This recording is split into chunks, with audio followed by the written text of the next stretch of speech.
ele disse, olhe para os pássaros. E eu olhei para o pássaro, olhei para o céu.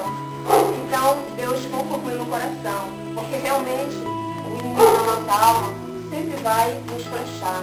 Quando ele não fechar nossa mente, vai fechar nosso coração, né? Para que nós ficamos tristes, deprimidos, oprimidos, né?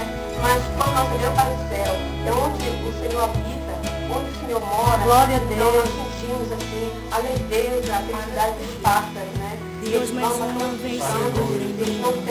eles não têm preocupação, mas quando Deus colocou meu coração tão leve naquele caminho, cheguei no nível mais difícil até aqui. mas você vai voar na minha casa. Glória a Deus, Glória a Deus.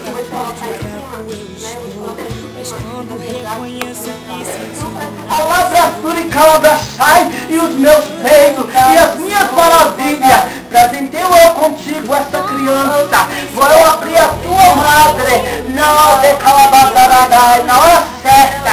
Olha, tu contempla ainda essa criança em sonho. Menina, cai, vou te mostrar o sexo dessa criança. Vou te mostrar a labrachai, o formato dessa criança. Tu não tens intimidade comigo. Menei calabachai. Olha, aquele quarto onde tu ora, na tua casa é templo, é onde eu me habito, é onde eu tenho intimidade contigo. Desça tu por esse dia, a madrugada, e vou eu te presentear, te dar alguma labração e cai, um mistério diferente, derramarei sobre ti, uma bola de fogo que descerá dos céus e não teima, porque sou eu teu Deus, a fazer algo diferente na tua vida e na vida do teu, a lavadura em calabachai, em nome de Jesus. Sua língua é tão